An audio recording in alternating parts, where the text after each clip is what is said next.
Here is a recap of Michael Small's key ideas for what's working and what's not working, using principles of negotiation between people with dementia and family members or other support persons. The facilitator helps assure that people feel listened to. This includes both the person with dementia and their family members or others who provide support. People often come to a family meeting with different views about the problem to be addressed and what should be done about this. We saw this with Sally and Dennis. In person-centered planning, it is important to start from common ground. What is it that each person is saying? What is their perspective? What words are they conveying that you can capture? From this, identify where there is agreement about what is working and what is not working. Finally, the facilitator is unconditionally constructive in interactions with people who have different perspectives and different concerns. To be successful, the options counselor cannot take sides or criticize someone's perspective. Options counselors can help break down issues into very small pieces to understand what central concerns are. This approach is especially useful to use when there are concerns related to safety or understanding the nature and source of distressing behaviors. This involves getting very detailed information about the concerns. It's time now to introduce you to the third set of characters in this training. In his introduction, Bill is reflecting back over a long journey with his wife Sarah, who was diagnosed with younger onset Alzheimer's disease several years earlier. We will look back over their journey from the early stages of Alzheimer's to the end. Remember, these situations in these modules are portrayed by actors. We've had quite the journey together. I'm glad that I've been here for Sarah. 40 years of marriage. We've been through a lot. I'm a lucky man. I just like to sit here and think about all that we've been through together, raising the children, the things we've accomplished, the places we've been. Until she got this diagnosis, we did everything together. We still do.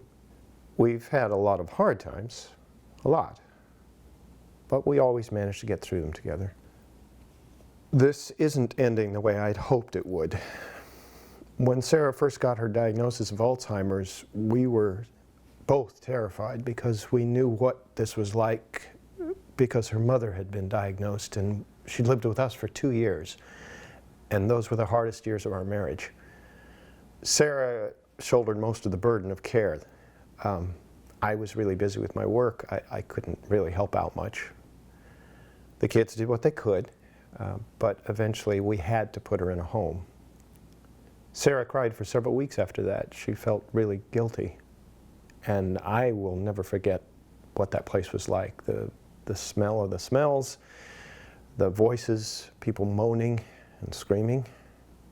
Sarah's mom was one of the loudest.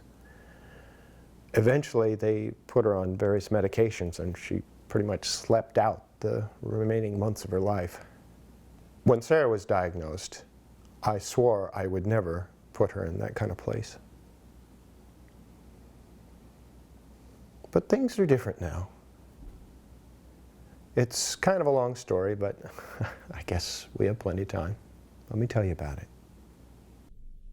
In this scene, Ashley, the options counselor, is meeting with Sarah, Bill, and their children for the first time. Up until this point, her husband and children had been doing most of the talking. Listen to Sarah's experiences in the very early stages of her disease. So, Sarah, I want to hear from you. What's important to you? Well, I feel kind of lonely. My family does a lot of whispering about me in other rooms. I want to feel listened to. I want to do more things. I want to be more active. I can do some things for myself, but they won't let me right now. So that's the main thing. I just want to be more like I used to be. Bill, what are some things that you think that you can do to help Sarah feel more visible? Well, I guess I shouldn't try to rush so much to do things for her. I Yes. try not to hover. I agree with that. And anytime you do need something, just let me know. Oh, okay? of course, of course.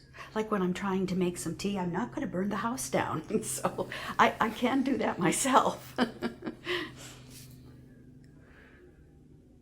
And I'll make sure that if she wants to continue working at the hospital, that we let everybody she is going to be working with there know the situation, and then I don't have to hang around as much, I guess. Ashley asked Sarah what was important to her. At this point, the most important thing to Sarah was that her strengths and abilities be recognized, and that she remain a part of things, and that her personhood be honored. Ashley then asked Bill to think about what he could do to provide the support that was most important to Sarah, keeping Sarah and what was important to her at the center of the discussion. In addition to asking Sarah to describe what was important to her, Ashley decided to use the "what is working and not working" tool, which she refers to as the preference map. When I first met Sarah, Bill, and her children, Sarah had just started treatment for depression. And after meeting with her family and learning her family history and the people that are important to Sarah, I could tell that her family really cared about her, but they were smothering her.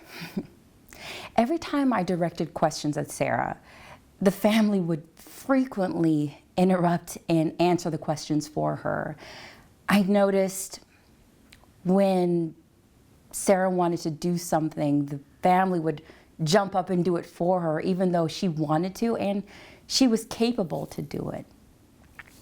So with problems like this in a family, I try to get everybody on the same page using the preferences map. And so starting first with that, I addressed all my questions to Sarah. And I asked her, what is working in your life? And what isn't working in your life? And Sarah responded with, she started to feel invisible after the diagnosis. I asked Sarah to describe the things that made her feel invisible. And she had a hard time finding the words, but her family was really listening to her. I asked Sarah, what would make you feel more visible? And after she described her feelings and the things that would help her, I asked her family, is there anything else you guys want to add? And they did. And along with Sarah's acceptance of what they had added to the chart, we were able to create a plan for her and her family to move forward in this transition.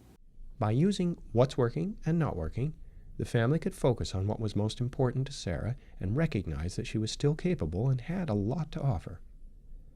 By helping Sarah make her voice heard by her family, Ashley was able to build trust and open channels of communication. Communication between Sarah and her family had been blocked by fear of dementia and concern with protecting Sarah. As a result, actions that were meant to be helpful were isolating Sarah and ultimately would have fostered dependence and depression. We have now met all of the key players in the Tier 2 training and have seen how the options counselors helped them understand the purpose of getting together. In the process of getting to know these people with dementia, the others who were important to them, and their unique circumstances, the options counselors also helped them to establish trust. Let's now move on to the next steps in the team performance model, identifying goals and roles, commitment, and implementation of plans. In the remaining modules, we'll focus on performance and renewal. The options counselor can use the information generated through tools of inquiry to help the person with dementia and families think about what success will look like for them. The concrete work of the family team begins here as they begin to identify specific goals that will guide their planning. Several tools are available to use in generating workable, person-centered decisions that are based on the individual and family's voice, rather than by a more prescriptive approach that starts with a menu of available services. These include envisioning success, what they expect outcomes to be, exploring possibilities, what are opportunities, and understanding choices. All of these tools are strength-based and person-directed. As we discussed in Module 5, the individual and family are driving the decisions, and the options counselor supports them from the back seat. The initial plan to support Sarah emphasized her need to be engaged in her family and community as Sarah and not as a dementia victim. The options counselor helped the family focus on her strengths. Looking back, here is how Sarah felt about that experience. She helped me tell the others I wasn't useless yet. After that, things were better. I helped put things on the shelves at the gift shop one day a week, and Bill and I started going to places together almost every single day. We'd go to the kids' house or the mall or the park. I got a kick out of watching my granddaughter play soccer. She's only 6 years old, and she knows how to play. Bill and I cooked together and washed dishes together and talked about the day and about our children. I even started working on the dollhouse furniture again. That was a really good time. After they focused on what was working and not working for Sarah, the family began planning ways to address what was not working and to support what was working. The most important thing was to treat Sarah as a person who had a lot to offer to her family and community. Her goal was to maintain her volunteer and other community roles as long as possible. Together they came up with a plan, and each person identified a way they would commit to the plan. Ashley adapted the tool, changing roles and responsibilities for this aspect of planning and implementation. Sarah's role was to express her feelings and desires. Bill agreed to talk to the hospital volunteer coordinator to identify tasks that Sarah could do. Bill also committed to taking Sarah to concerts. Joyce, their daughter, offered to ask Sarah's friends to involve her in more of their activities, such as going to lunch or shopping. John, their son, volunteered with Sarah 1 day a week for Meals on Wheels so that Sarah could continue that activity.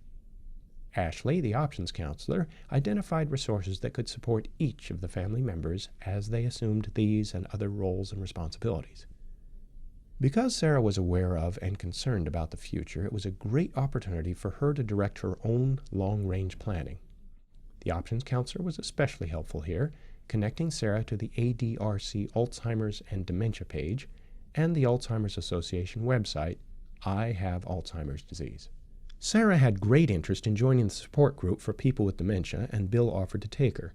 Their son John offered to help Sarah and Bill with issues related to legal and financial planning, while their daughter Joyce pursued information on decisions related to health care representatives and identifying services that would be helpful to Sarah and Bill in the future. Because Sarah was adamant that she did not want to be a burden, Joyce agreed to begin learning about different types of residential care settings and talk to her mother about her preferences. We will talk more specifically about the planning that emerged from this process in Module 8. You can find more information about these services from the ADRC and Alzheimer's Association at these links. Sarah and her family accomplished a lot in their time with the options counselor. They recognized Sarah's strengths and realized how they could support those strengths so that Sarah could be fully engaged in their lives. They also understood the importance of her full participation in planning for a future when she could no longer speak for herself. This is not a one-time process. As indicated here, Sarah, Bill, and their children will continue to explore a range of options, contacting the options counselor as needed. Do you guys have any other questions for me? I don't think so. We sure appreciate you putting us onto that Alzheimer's Association website and the support groups and the hotline. And what about that connection, that something connection? ADRC. Yes. Aging and Disability Resource Connection. Right. You definitely can find information on there. We should do that then, right, Sure, honey? yeah. Okay. Now let's revisit Dennis, his daughter Sally, and their options counselor Sofia. At the end of Module 5, Sofia had learned about the routines that were important to both Dennis and his daughter. Although Sofia did not use a flip chart at that first meeting, she used her notes to construct a routines chart, which we previewed in Module 5. Early in her first meeting with Dennis and his daughter Sally, Sofia realized that a key family member, Dennis's daughter who lived out of state, was missing. At Sofia's urging, Sally set up another meeting the next time her sister was in town. Sofia also encouraged Sally to think about who could support her. Sally mentioned her daughter Keisha and her father's friend Fred. At the next planning meeting, Dennis, both his daughters, granddaughter, and Fred were present. This is where most of the planning took place. At this stage in the planning process, it was still important for Sofia to refrain from stepping in with solutions.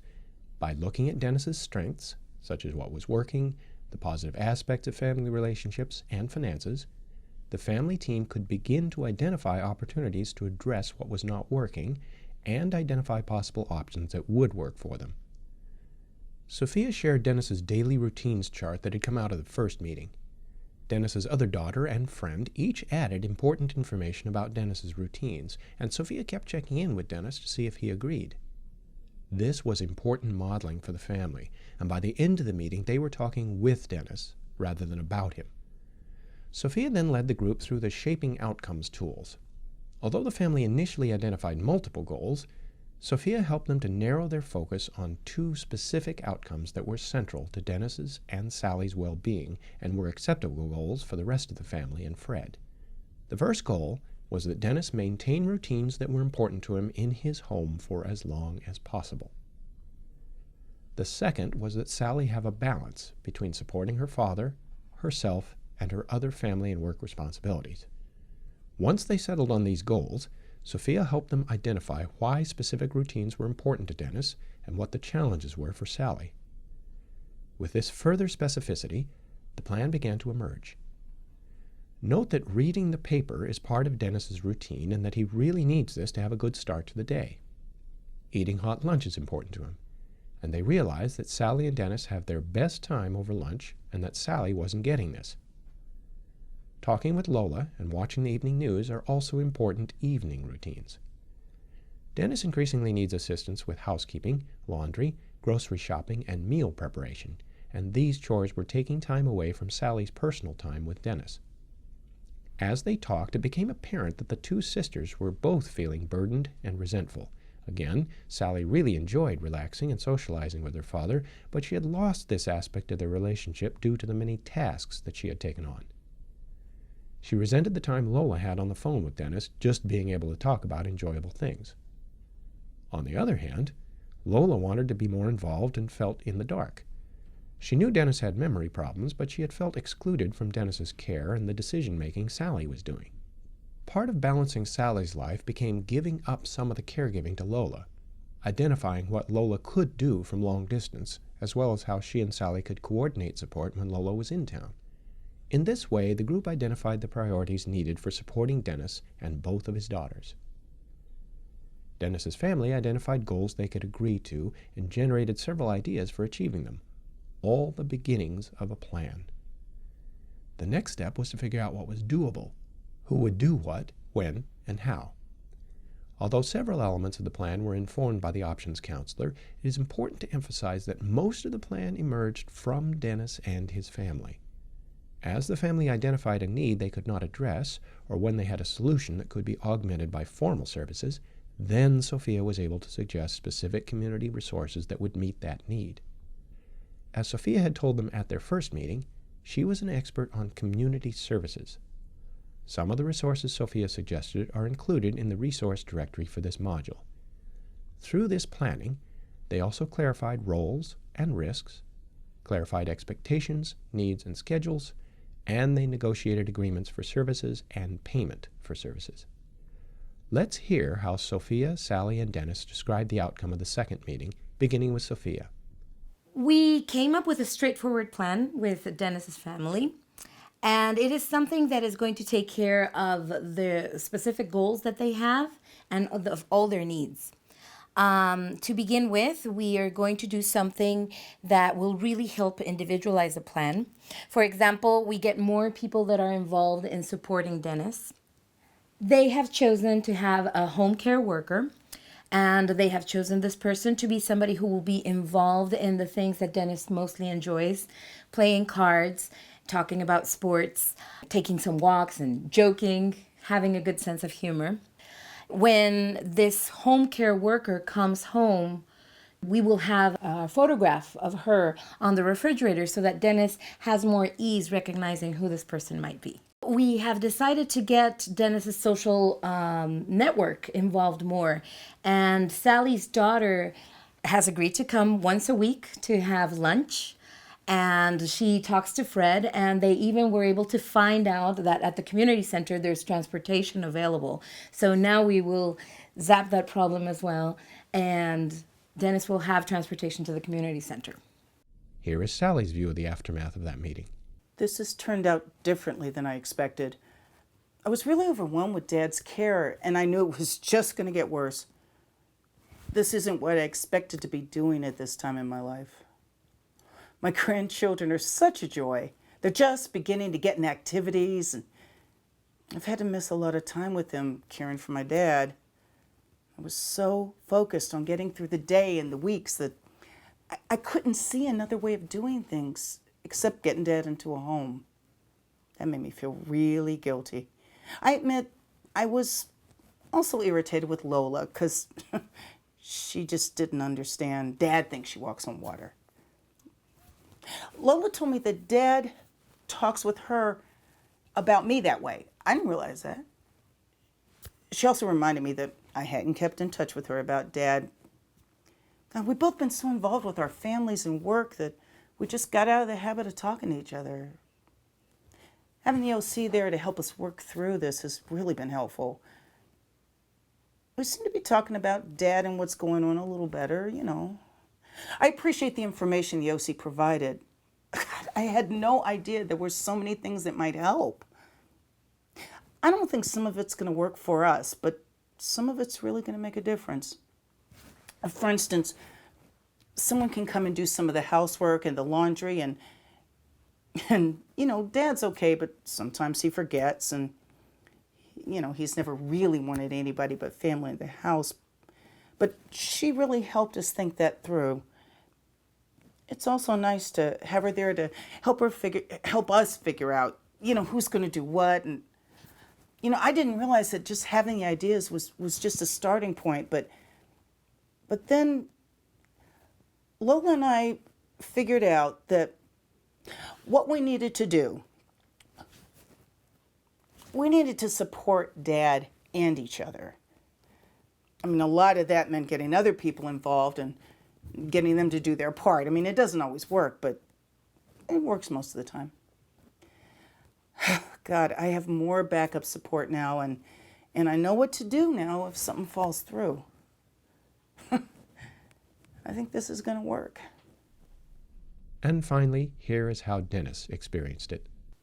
It was nice having Sally and Lola visit me.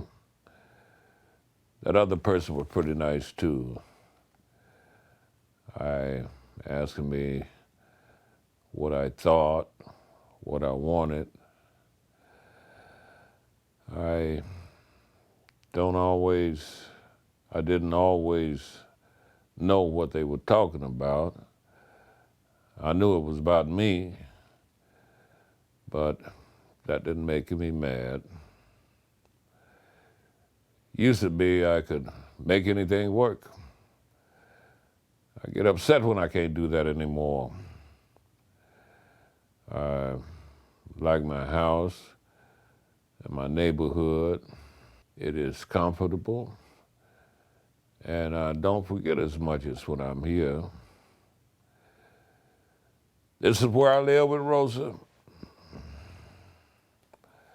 I told them the things I want now are to keep my routines, spend time with my daughters, play cards, and spend time with my golfing friends. I also want that damn paper in the morning. In summary, involving Dennis and focusing on routines that were important to him kept the discussion person-centered. Acknowledging Sally's needs also helped assure Sally that things would change even as they continued to support Dennis at home. The facilitated discussion with the options counselor helped the family have a dialogue about solutions that informed all of them. For example, Sally learned about Lola's concerns, her desire to participate more in her father's care, and her frustration in feeling left out. Sally realized that as she had become more focused on tasks, she was missing pleasurable time with Dennis. This had made her resentful, irritated, and overwhelmed. Here are some examples of the commitments the family made to achieve the goals of supporting Dennis's routines and balancing Sally's responsibilities.